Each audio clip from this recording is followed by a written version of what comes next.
Okay, this video is going to be about how to actually calculate the Spearman's rank coefficient within Excel 2007.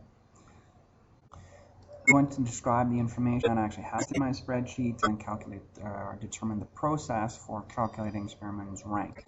So I'm going to be looking at 29 countries and two variables on these countries. The first one being the oil gap, measured in thousands of barrels per day. The oil gap basically then calculates the difference in production and consumption within that country. So Albania, we see then, is consuming more oil than actually producing.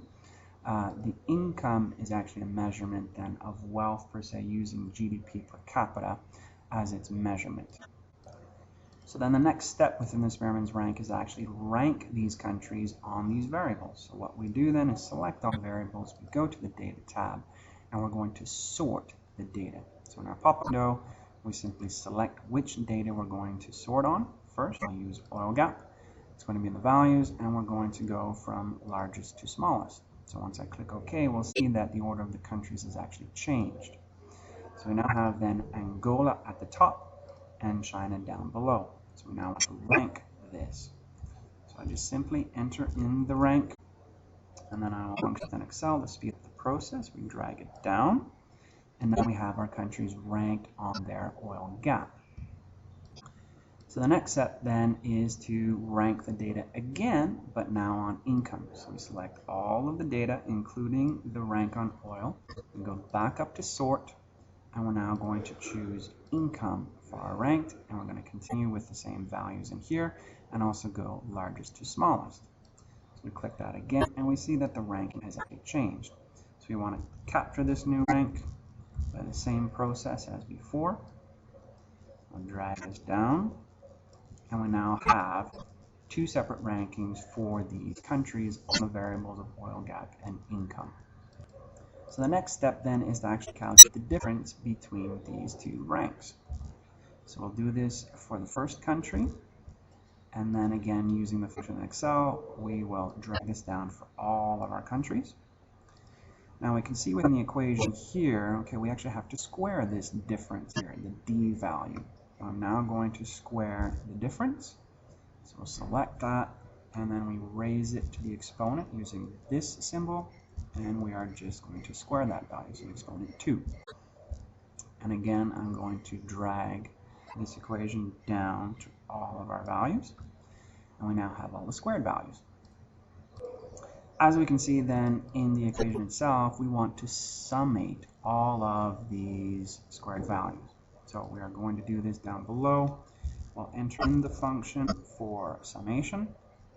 We select all of our variables, all our values. After we have summed all of these values, we need to multiply it by 6, as indicated in the numerator of this portion of the equation. So we simply do that, 6 times the summation, and we get this value. So we now have the numerator for that portion of the equation. To get the denominator, we need to count actually the number of observations. So we do that using the count function.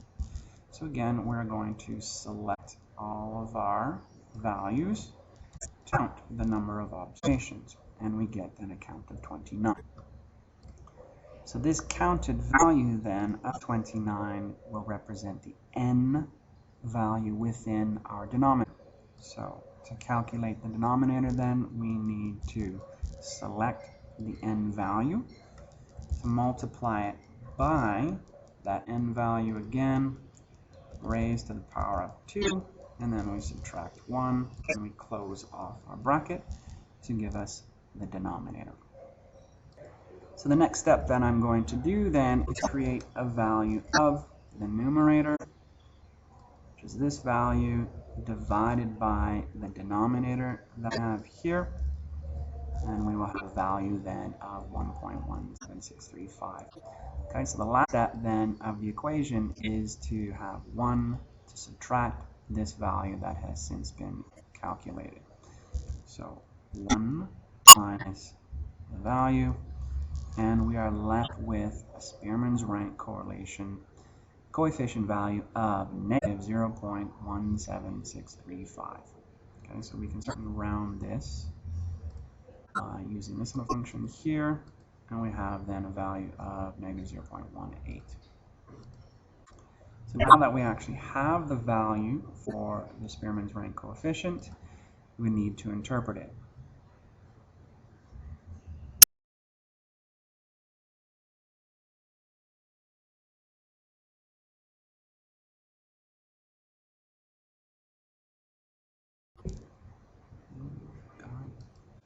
So this value then needs to be put in context of the range for this coefficient. The range is 1 down to -1. So the extremes being 1, that there is a strong positive correlation between the two ranks, or the two variables being oil gap and income. -1 would mean that there's a strong negative correlation between those two values. If there's no correlation at all, then we would have a value close to 0. So in this case, with our value of negative 0.18, we would see that there's certainly a weak, very weak correlation, which would happen to be a negative correlation. So that is the end of the process for trying to calculate Spearman's rank within Excel 2007.